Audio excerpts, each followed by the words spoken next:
Bueno, yo aprovechando que es un tiempo de recogimiento y de un poquito mayor de sensibilidad de la gente en cuanto a ese hombre que murió en la cruz del Calvario, he compuesto una serie que he titulado La grandeza de Cristo, y durante todo este mes de marzo voy a estar predicando mensajes que tienen que ver con la cristología, con quién es Jesucristo.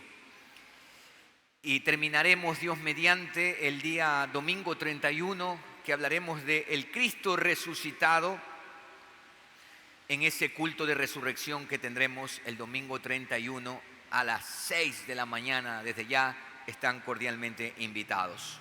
Bien, quiero invitarle que usted abra su Biblia, por favor, en el Evangelio de Juan. Evangelio de Juan, capítulo 1. Y vamos a dar lectura desde el verso 1 hasta el verso 18. Dice la palabra de Dios: en el principio era el Verbo, y el Verbo era con Dios, y el Verbo era Dios. Este era en el principio con Dios. Todas las cosas por Él fueron hechas, y sin Él nada de lo que ha sido hecho fue hecho. En Él estaba la vida, y la vida era la luz de los hombres. La luz en las tinieblas resplandece, y las tinieblas no prevalecieron contra ella. Hubo un hombre enviado de Dios, el cual se llamaba Juan. Este vino por testimonio, para que diese testimonio de la luz, a fin de que todos creyesen por él. No era él la luz, sino para que diese testimonio de la luz. Aquella luz verdadera que alumbra a todo hombre venía a este mundo. En el mundo estaba, y el mundo por él fue hecho, pero el mundo no le conoció. A lo suyo vino, y los suyos no le recibieron. Mas a todos los que le recibieron, a los que creen en su nombre, les dio potestad de ser hechos hijos de Dios, los cuales no son engendrados de sangre, ni de voluntad de carne, ni de voluntad de varón, sino de Dios. Y aquel Verbo fue hecho carne y habitó entre nosotros, y vimos su gloria, gloria como unigénito del Padre, lleno de gracia y de verdad. Juan dio testimonio de él y clamó diciendo: este es de quien yo decía, el que viene después de mí es antes de mí, porque era primero que yo. Porque de su plenitud tomamos todos, y gracia sobre gracia, pues la ley por medio de Moisés fue dada, pero la gracia y la verdad vinieron por medio de Jesucristo. A Dios nadie le vio jamás. El unigénito Hijo que está en el seno del Padre, Él le ha dado a conocer. Oremos un momento. Padre bueno, muchas gracias por tu palabra, y en esta mañana te pedimos tu dirección para que podamos entender las Escrituras, y conforme nuestro entendimiento abracemos la verdad de lo que tu palabra dice, de tal manera que nuestra voluntad sea movida a obedecerla. Y oro de manera particular por aquellos que están en esta mañana que todavía no te conocen a ti, el único Dios verdadero, y a Jesús, a quien tú has enviado, y que tu Santo Espíritu hoy obre en esos corazones. Dirígenos, Señor, en el nombre de Jesús. Amén y amén. En esta primera entrega de la serie La grandeza de Cristo, vamos a hablar de Cristo en la eternidad. El Evangelio de Juan, donde hemos leído en estos 18 primeros versículos, el Evangelio de Juan, a diferencia del resto de los evangelios, da por sentado no solo la divinidad de Jesús, sino su identidad como Dios. Estos 18 versículos, a manera de prólogo, son la explicación de todo el contenido del Evangelio de Juan. ¿Qué estoy diciendo? Que todo lo que Juan va a relatar a continuación de estos 18 versículos no son sino otra cosa que la demostración de lo que Juan dice en el capítulo 1, el verso 1. En el principio era el Verbo, y el Verbo era con Dios, y el Verbo era Dios. Todo el contenido del Evangelio de Juan quiere probar la veracidad de lo que él ha dicho, o de lo que está escribiendo en el prólogo. Todo el resto del Evangelio. Es necesario aclarar que Jesucristo, amados, no es un profeta como lo considera el Islam. Para el mundo musulmán, Jesucristo es un gran profeta. Tampoco es el arcángel Miguel de los testigos de Jehová. Los testigos de Jehová afirman que Jesucristo es el arcángel Miguel. Tampoco es el hijo de María del catolicismo romano. Jesucristo es el Verbo de Dios. Jesucristo es el Dios eterno, y Juan en el Evangelio presenta 7 pasajes específicos donde habla de Jesús como Dios. Pero no solamente Juan el que menciona esto. El apóstol Pedro, el apóstol Pablo también se refirieron a Jesús explícitamente como Dios. Por ejemplo, Pablo dice: nuestro gran Dios y Salvador, Jesucristo. De todos ellos, de todos los apóstoles, llama la atención que Pablo reconozca a Jesucristo como Dios. ¿Y por qué? Porque Pablo es un eminente conocedor del Tanakh, de la Biblia hebrea. Y en cuanto al cumplimiento, en cuanto a la justicia que es por la ley, lo dijo él mismo, él era un hombre irreprensible. Pablo comenzó a perseguir a los discípulos del Señor porque él creía que estaba en juego el monoteísmo judío. Él no concebía que los discípulos del Señor reconocieran a Jesucristo como Dios, y por eso los perseguía.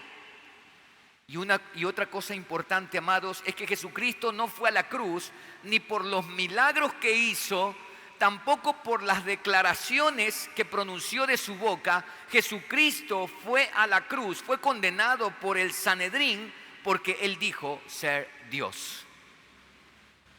Él dijo ser Dios. Por lo tanto, cuando hablamos de Cristo en la eternidad, es preciso tener en cuenta o responder a la pregunta: ¿quién es el Verbo al que se refiere Juan? La mayoría de ustedes tiene ya la respuesta. ¿Por qué Juan inicia su evangelio diciendo: en el principio era el Verbo, y el Verbo era con Dios, y el Verbo era Dios? Y luego dice en el verso 14 que ese Verbo se hizo carne. Conclusión: el Verbo es Jesucristo. Fue Él el que se encarnó. Cuando hablamos de la grandeza de Cristo, y específicamente de Cristo en la eternidad, tenemos que reconocer que Jesucristo no empieza en Belén de Judea en el año 4, donde nació allí en aquella aldea de Belén. Jesucristo es preexistente. Cuando Juan habla de que en el principio era el Verbo, otra traducción habla de el Logos. El Logos o el Verbo para los griegos era la sabiduría que le había dado orden a todo el universo. Todos estos filósofos griegos meditaban y cuando veían todo el orden que había en el universo, en la creación, ellos decían que una sabiduría fuera de este mundo había dado orden a todo, y ellos la llamaban el Logos. Para los judíos, el Logos era la palabra de Dios. Esa palabra que Dios pronunció de su boca y por medio de la cual hizo el universo. Juan menciona aquí, y esto es revelador, así como también es un tremendo golpe tanto a la sabiduría griega, a la filosofía griega, como también a la cosmovisión judía. ¿Por qué? Porque Juan menciona que este verbo, en el verso 14, y esto vamos a hablar la próxima semana, que ese verbo se hizo carne. Eso para la filosofía griega, eso es un golpe, eso es inconcebible. Inconcebible que la divinidad pueda vestirse de humanidad. Pero Juan va mucho más allá. Juan menciona, no solamente dice que era el Verbo y el Verbo era con Dios, sino que Juan usa la palabra en el principio era el Verbo. ¿Qué quiere decir esto? Que antes que todo llegase a existir, que antes que todo llegase a ser, el verbo ya era. El verbo es preexistente. El Cristo eterno ya estaba antes de todo. Ya existía antes de nacer en Belén de Judea. Cristo, el verbo, no tiene un principio porque Él es el principio de todo. Mira el verso 3. Todas las cosas por Él fueron hechas y sin Él nada de lo que ha sido hecho fue hecho. Verso 10. En el mundo estaba y el mundo por Él fue hecho.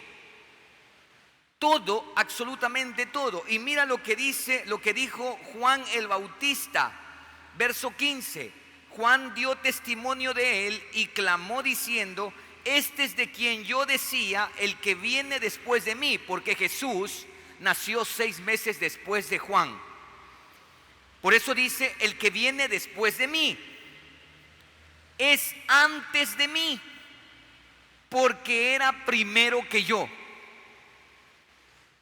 ¿Qué está diciendo Juan? Que aunque Jesús haya nacido después de él, Jesús no tiene un inicio porque era incluso antes de él. El Cristo preexistente, el verbo es preexistente. Juan empieza también el Evangelio usando las mismas palabras que aparecen en el libro de Génesis. Y Juan hace una conexión, un paralelismo entre el Elohim, Dios, que aparece en Génesis 1:1, y el Logos. Y al igual que en el libro de Génesis, que encontramos las palabras luz, tinieblas y vida, posteriormente vemos cómo Dios creó todas las cosas y como punto final la creación del hombre. Ahora Juan está hablando como de una nueva creación en donde el agente principal es el Logos, quien lo crea todo. Incluso la nueva humanidad, a quien en el verso 12 dice, les dio la potestad de ser hechos hijos de Dios. Una nueva humanidad, creador de todo. En Juan capítulo 8, por favor, vamos a Juan capítulo 8. Este pasaje contundente, uno de los 7 que acabo de mencionarle. Mira lo que dice allí Juan 8, capítulo 8, verso 57. Entonces le dijeron los judíos: ¿aún no tienes 50 años y has visto a Abraham? Jesús les dijo: de cierto os digo, antes que Abraham fuese, yo soy. Y dice el verso 59 que inmediatamente tomaron piedras para apedrearlo. ¿Por qué? Porque esto es una blasfemia. Cuando Jesús está respondiendo, antes que Abraham fuese, yo soy, no solamente está diciendo que Él es antes que Abraham en el sentido biológico, porque pudieron haberlo entendido así, sino que Jesús menciona yo soy, que es la misma expresión o el nombre, mejor dicho, con el que se presentó Yahvé a Moisés. En consecuencia, lo que está diciendo Jesús es: yo soy Yahvé. Yo soy el eterno, el preexistente. Y por supuesto, esta gente ve que ahí está un ser humano y va a tomar piedras para apedrearlo. Este es uno de los pasajes que va a dejar confundidos a los religiosos de la época de Jesús. Mas, sin embargo, es una de las afirmaciones más contundentes de que el verbo de Dios es preexistente. Cristo, amados, es antes de todas las cosas y Él mismo es el principio de todo lo creado. Así lo afirma el apóstol Juan cuando habla también de la inmanencia del verbo. ¿Qué significa esta palabra inmanencia? Es un término teológico que significa que el Padre, el Hijo y el Espíritu Santo son inseparables. Es decir, que el verbo juntamente con el Padre y el Espíritu Santo viven de manera inseparable. Jesucristo, el verbo de Dios, es Dios en toda su esencia. Ahí en el verso 1, por favor, volvamos al capítulo 1, verso 1, mire que solamente estamos en el verso 1, dice, y el verbo era con Dios. Verso 2, este era en el principio con Dios. Dos veces esta afirmación que hace Juan. Entonces Juan no solamente señala que estaba con Dios, sino que Dios mismo es la palabra y el verbo era Dios. El Hijo es inmanente porque es inseparable en su esencia divina. El verbo es Dios. Cuando el apóstol Pablo escribe la carta a los filipenses, dice, haya en ustedes este sentir que hubo también en Cristo Jesús, el cual siendo en forma de Dios, dice la Reina Valera del 60, otra versión traduce, el cual siendo por naturaleza Dios. Esa nos dice algo más profundo, esa versión. Nos está diciendo que la naturaleza del Hijo del Señor Jesucristo es divina. Por naturaleza Dios, quien siendo por naturaleza Dios. Amados, el verbo no solo está junto a Dios, sino que están unidos por una relación viva y estrecha. Algunos comentaristas exégetas mencionan que esto de que era con Dios lleva la idea literal de que el verbo estaba cara a cara con Dios. Y esto tiene mucho sentido. ¿Por qué? Por lo que dice el verso 18. A Dios nadie le vio jamás. El unigénito Hijo que está en el seno del Padre, Él le ha dado a conocer. Juan señala que el verbo era Dios. Todo lo que es Dios lo es el verbo. Con esta afirmación, Juan no solo está diciendo que el verbo tiene una característica divina, no. El verbo es Dios y lo dice enfáticamente. Vamos a Juan capítulo 14, por favor. Otro pasaje.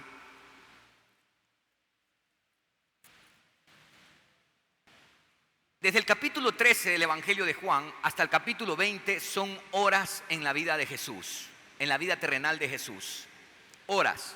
Porque en el capítulo 13 se nos presenta Jesús reunido con los discípulos en el aposento alto donde celebró la Pascua. Jesús lava los pies de los discípulos y a partir de allí es todo lo que sucede en el Evangelio. Es decir, el capítulo 13 al capítulo 20 del Evangelio de Juan son horas en la vida de Cristo.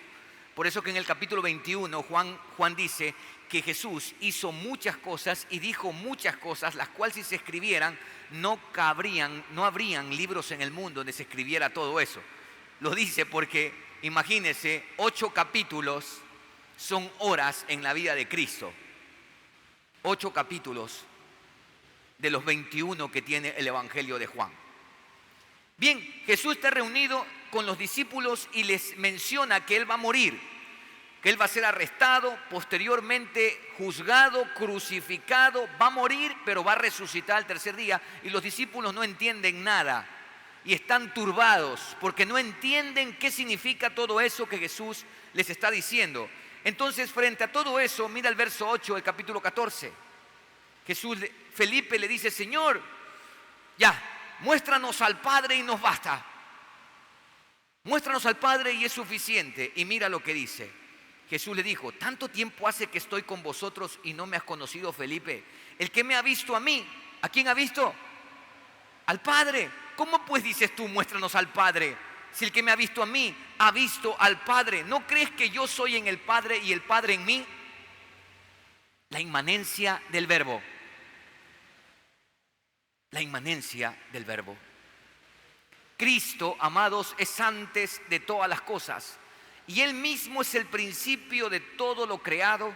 Así lo afirma el apóstol Juan cuando en tercer lugar menciona la trascendencia del verbo.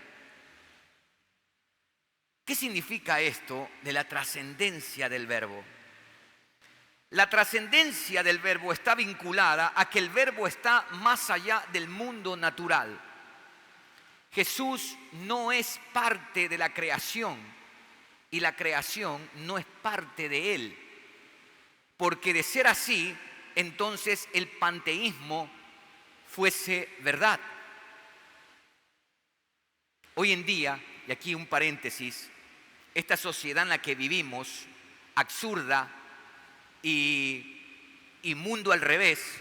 ¿Y por qué le digo mundo al revés? Yo estaba conversando con dos hermanos luego de terminar la primera celebración y les decía que este mundo está todo al revés. Mira, hoy vemos que en las fuerzas armadas de los países vemos mujeres pilotos, mujeres soldados, en fin, quien visitó esta mujer del área de la parte de seguridad de los Estados Unidos que vino a visitar nuestro país y tuvo una reunión para dar directrices, ayudar en inteligencia para todo el tema de lo que estamos viviendo en este conflicto interno, era una mujer especialista en eso, pero ahora nosotros vemos a los hombres metidos en Miss Universo.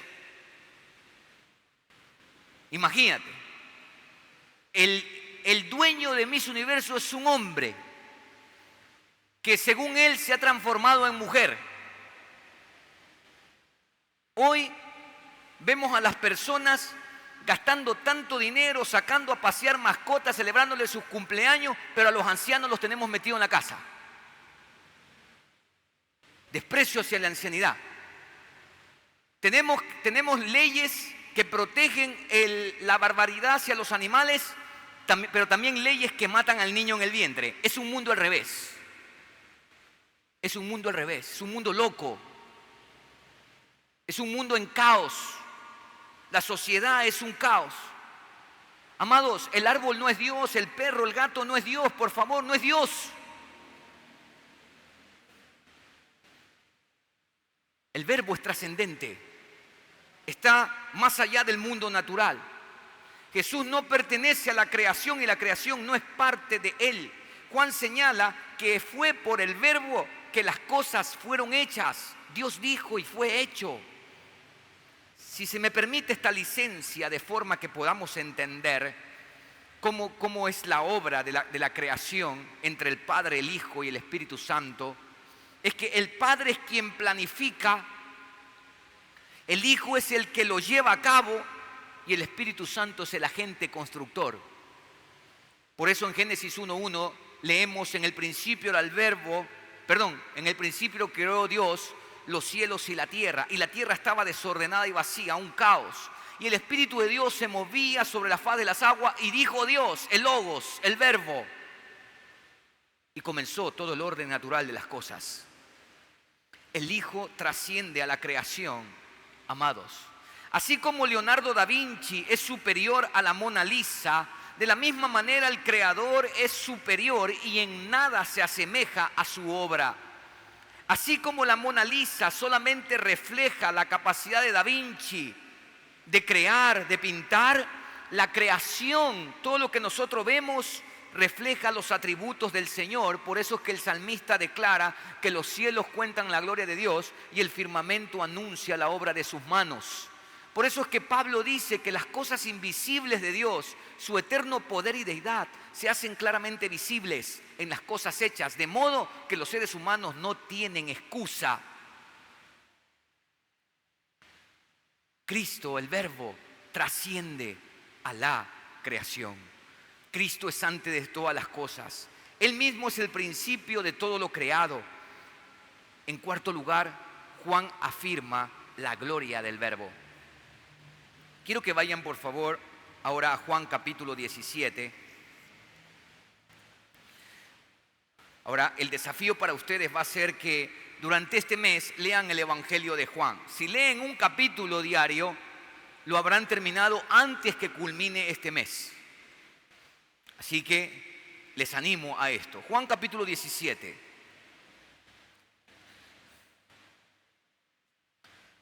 Mira lo que dice el verso 5.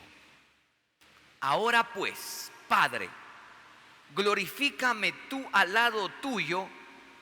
¿Con qué? Con aquella gloria que tuve contigo. ¿Cuándo? Antes que el mundo llegase a ser. antes que todo llegase a ser.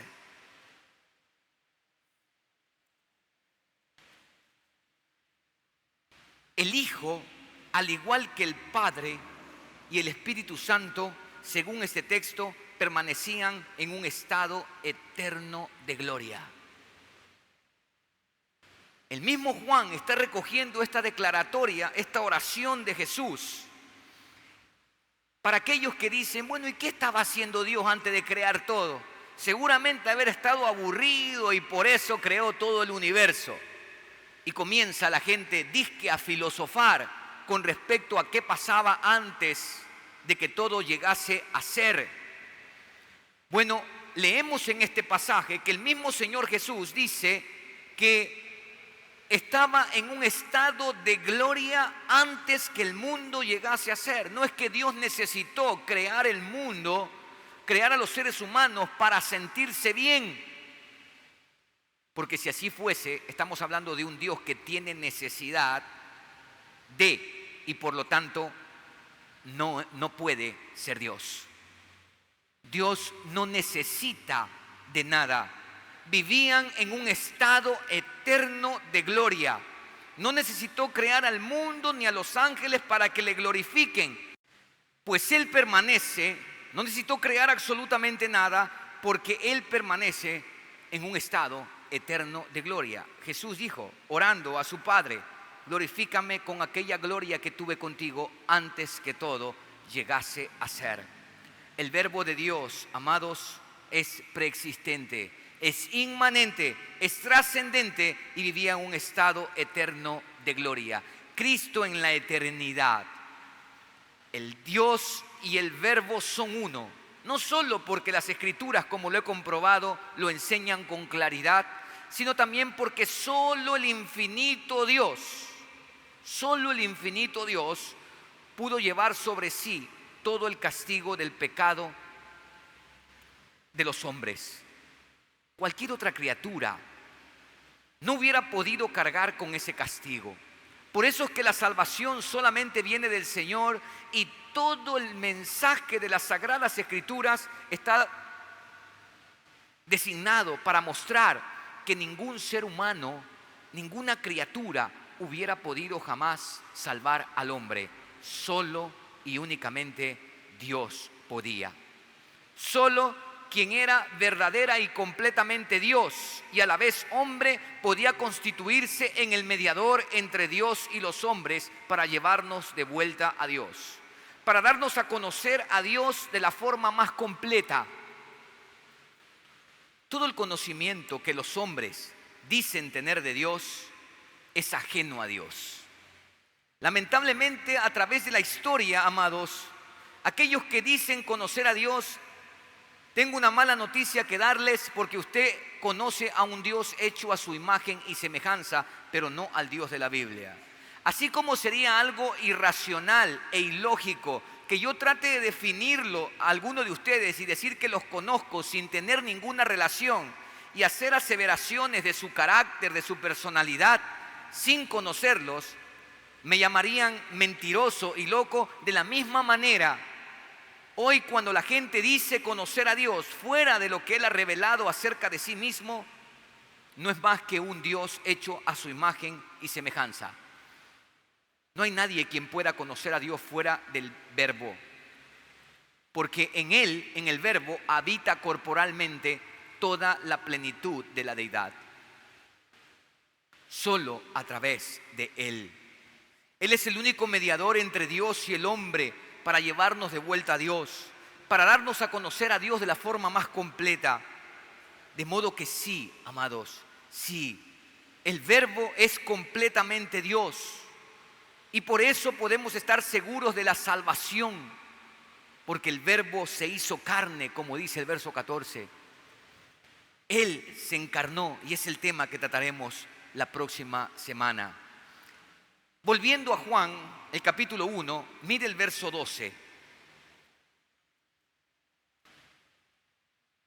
Mas a todos los que le recibieron, a los que creen en su nombre, les dio potestad de ser hechos hijos de Dios. Como usted puede ver, Frente a la declaratoria que la gente hace, ¿no?, de que todos somos hijos de Dios, la Biblia dice lo contrario. La Biblia dice que hay una condicionante para llegar a ser un hijo de Dios. Y dice: mas a todos los que le recibieron, a los que creen en su nombre, les dio la potestad, la autoridad de ser hechos hijos de Dios. Conteste la pregunta en su mente: ¿quién creó a Adán? Dios. ¿Y Adán qué llegó a ser? Hijo de Dios. Si usted lee la genealogía en Lucas, Lucas va a llevar la genealogía de Jesús por el lado de María. Y va a terminar Lucas su genealogía diciendo, mencionando al último, Adán, y dice: hijo de Dios. Hijo de Dios.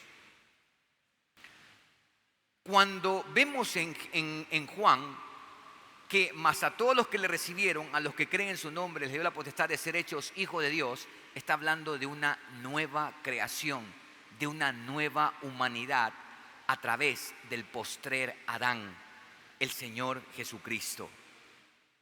No es mentira que todos somos hijos de Dios. Aquí hay una condicionante, que es recibir y creer. Creer no es un asentamiento intelectual de nuestra mente. Creer en las Escrituras es una rendición de la vida, de la voluntad, frente a ese acto o a esa evidencia histórica de lo que es la cruz del Calvario. Entonces, a los que recibieron al Verbo que se encarnó, a los que confían que su sacrificio en la cruz es todo suficiente para darles perdón, una vuelta a Dios y ser una nueva humanidad, una nueva creación, entonces esos son los hijos de Dios. Frente a esto, ¿eres tú un hijo de Dios? ¿Quién es Jesucristo para ti? Esta es una pregunta que todos los seres humanos debemos respondernos, ¿sabe? Porque de la respuesta que demos se reflejará nuestra vida y nuestro destino eterno. De la respuesta que demos a quién es Jesús, se reflejará nuestra vida y nuestro destino eterno. Cristo puede ser para ti, como lo es para el Islam, simplemente un profeta, un gran maestro, un milagrero, o como para el socialismo puede ser como el Che Guevara. ¿Si has visto esa foto ahí que le ponen ahí una boina a una pintura de Cristo? O puede ser un loco y un demente. Porque hoy en día esta falsa ciencia, pseudociencia, ha tratado de hacerle un test psicológico a Cristo y a los apóstoles, y sacan por el test psicológico, sacan la conclusión de que eran dementes, estaban locos, porque solamente un loco puede hacerse matar. Mira hasta dónde esta humanidad ha llegado. ¿Quién es Jesucristo para ti? De la respuesta que tú des, no solamente se refleja tu vida aquí en la tierra, sino también se reflejará en dónde vas a pasar la eternidad. Queridos, el Cristo preexistente se hizo presente para dar a conocer al Dios omnipotente. Muéstranos al Padre, dijo Felipe. Pero si me has visto a mí, el que me ha visto a mí ha visto al Padre. ¿Por qué dices tú, muéstranos al Padre, Felipe? ¿No crees que yo soy en el Padre y el Padre en mí? ¿No crees que yo soy la plenitud de Dios? El Cristo preexistente se hizo presente para dar a conocer al Dios omnipotente. El Cristo inmanente no se aferró al Padre, se despojó para dárnoslo a conocer. El Cristo trascendente se limitó a su creación para que los hombres volvamos a Dios. Y Cristo Jesús dejó su gloria para traer la gloria de Dios a la tierra, para que los hombres glorifiquemos a Dios en el cielo. De la respuesta a quién es Cristo para ti dependerá la forma de vida que llevas en la tierra y también dónde estarás en la eternidad. Si glorificando a Dios en el cielo o sufriendo y gimiendo en el infierno. Queridos, el infierno es un lugar real. Personalmente, nunca en estos años de predicar la palabra, que ya son muchos, revisando mis sermones a lo largo de estos años, me he dado cuenta que yo no he predicado nunca del infierno. Nunca he predicado del infierno. Y pido perdón al Señor por eso. Lo he mencionado, sí. Quizás meditando en esto, porque como dice aquel poema, no me mueve el cielo que me tienes prometido, ni tampoco el infierno más temido. Muéveme verte en la cruz sufrido por lo que tú hiciste por mí. Quizás porque cuando leí ese poema marcó mi vida. Entonces no me interesa ni el cielo prometido, ni la gloria del cielo, se lo aseguro. No me interesa nada de eso. No me interesa si voy a encontrarme con mis familiares que han muerto en Cristo y por la promesa de Dios que resucitarán. No me interesa tampoco mis familiares. Solo me interesa Cristo. Solo Cristo. Él, desde hace 25 años, ha sido el motivo de mi anuncio, de mi vida, de mi fidelidad, de mi motivación, mi fuerza, mi vigor. Todo absolutamente se trata de Él. Pero el infierno es real. El infierno es real. Y a pesar de que hoy muchos tratan de negar eso, ¿cómo puede ser que un Dios de amor, mira, ¿no? Un Dios creado a su imagen y semejanza, pueda crear un lugar para que vayan los hombres y allí sufran? Es que hemos olvidado que Dios es justo y que el infierno también es una gracia de Dios, porque allí van a ir todos aquellos que le han despreciado. ¿Para qué estar con una persona a quien yo he despreciado? No puedo estar en el lugar donde va a estar la persona a quien yo he despreciado. Así que a mi entender el infierno también es una gracia de Dios para aquellos que lo desprecian a Él. Amados, dice Proverbios que fieles son las heridas del que ama. Y por supuesto que Dios en su palabra nos causa heridas. Su palabra puede traspasar nuestra alma. Pero ese traspaso que hace es para llamar nuestra atención de tal manera que nosotros, como dice el verso 12, nos rindamos, creamos y le recibamos. ¿Quieres ser llamado hijo de Dios? ¿Quieres que el Cristo eterno venga a tu vida y derrame toda su gloria y su poder sobre tu vida? Hoy es la oportunidad de hacerlo. Cree y recibe.